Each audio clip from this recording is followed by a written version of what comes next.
সাল্লার একাংশে চোরের উপদ্রবের কারণে আমাদের ভাই এবং বন্ধুরা সঠিকভাবে তাদের বাড়িতে ধান রেখে তারপরে তাদের জমি করতে এবং তাদের নৌকা দিয়ে সঠিকভাবে মাছও ধরতে পারেন না।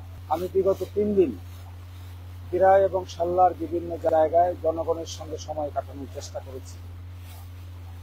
প্রথম দিন থেকে শুরু করে আজ পর্যন্ত বিভিন্ন গ্রামে বিভিন্ন শ্রেণী, পেশা, ধর্ম, বর্ণ, বিভিন্ন ব্যক্তিবর্গের সঙ্গে ব্যক্তিগত সাক্ষাৎ, সামষ্টিক সাক্ষাৎ, ছোটখাটো মতবিনিময় করার সুযোগ হয়েছে। মানুষকে চেনার, মানুষকে জানার, তাদের সমস্যা সম্পর্কে অবহিত হওয়ার সুযোগ হয়েছে। আমি দেখেছি, আমি বোঝার চেষ্টা করেছি। এ থেকে আমার জন্য অনেক কিছু শিক্ষণীয় আছে।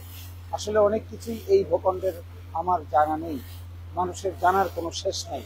সেজন্যই প্রচেষ্টা চালিয়ে যেতে হয়। এক একটি গ্রামে এক একটি ডাইভার্সিটি আছে, এক এক ধরনের চিন্তা ভাবনা আছে।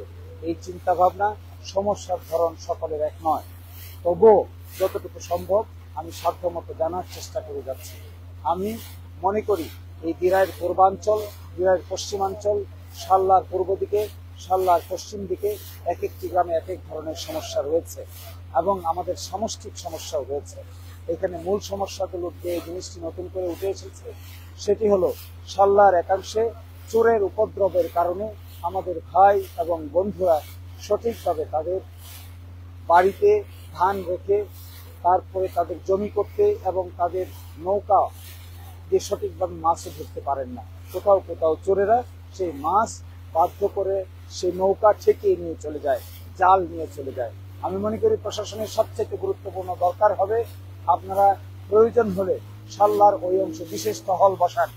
সাল্লার ওই পাটটুকুতে বিশেষ করে খল্লি থেকে শুরু করে রৌয়া, রোপা এবং সাতপাড়া পর্যন্ত, শ্রীহেল পর্যন্ত আপনারা বিশেষ টহল বসান।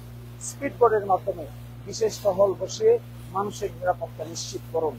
এই 2 থানার মানুষ বেশি কিছু চায় না, তারা নিরাপত্তা চায়, তারা নিশ্চিন্তে বসবাস করতে চায়, তারা সুখীভাবে ঘুমাতে চায়, তারা কারো কাছে কোনো অর্থ সহযোগিতা চায় না, কিন্তু তারা নিরাপত্তা চায়। বিশেষ করে হিন্দু জনগোষ্ঠী যাদেরকে অন্যায় অত্যাচারের শিকার করা হয়, বিভিন্ন সময় জোর দেখানো হয়, তারাও নিরাপত্তা চায়। তারা চায় তাদের জানের নিরাপত্তা, মালের নিরাপত্তা, তার রুটি রোজগারের নিরাপত্তা, তার চিকিৎসার নিরাপত্তা, তার পড়াশোনার নিরাপত্তা চায়। তাদেরকে নিরাপত্তা দেওয়া প্রশাসনের দায়িত্ব।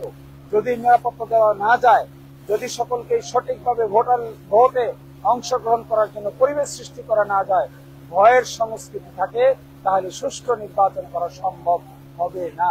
আমি প্রশাসন থেকে শুরু করে সকল সংশ্লিষ্ট ব্যক্তিবর্গকে অনুরোধ জানাচ্ছি, যারা দিরাই থানার ওসি আছেন, সাল্লা থানার ওসি আছেন, ডিসি আছেন, এসপি আছেন, টিওনো আছেন, তাদের প্রতি আমি স্পেসিফিক্যালি আহ্বান জানাবো, এই জমিনে আমরা নির্বাচন করার প্রস্তুতি নিচ্ছি। আপনারা এই জমিনকে ভয়মুক্ত করুন। স্বেচ্ছায় সজ্ঞানে সকলেই যেন তার ভোটাধিকার প্রয়োগ করতে পারে, এই ব্যবস্থা নিন। কেউ যেন কাউকে ভয়ভীতি প্রদর্শন করতে না পারে, ইন্টিমিডেশন ক্রিয়েট করতে না পারে, সেই অবস্থা তৈরি করুন। তবেই সুষ্ঠু নির্বাচন করা সম্ভব। অন্যথায় সুষ্ঠু নির্বাচন স্বপ্নের পাখি হয়ে থেকে যাবে। আমি আপনাদের সকলকেই আবারও ধন্যবাদ জানাচ্ছি, যেন আপনারা এই দিকে সঠিকভাবে নজর দেন। আর আহ্বান জানাচ্ছি সুষ্ঠু পরিবেশ তৈরি করার জন্য, সকলের মন থেকে ভয়ভীতি দূর করার জন্য, কাউকে নির্যাতন না করার জন্য, নিপীড়ন না করার জন্য, সেদিকে যেন এখানে নিরাপত্তা দেওয়া হয় জান এবং মালের, সেদিকে আহ্বান জানাচ্ছি। সকলকে অসংখ্য ধন্যবাদ জানিয়ে 3 দিনের সফর আজকের মতো এখানে শেষ হচ্ছে। আবার দেখা হবে আগামী সপ্তাহে। ধন্যবাদ। Thank you and thank you again. Thank you.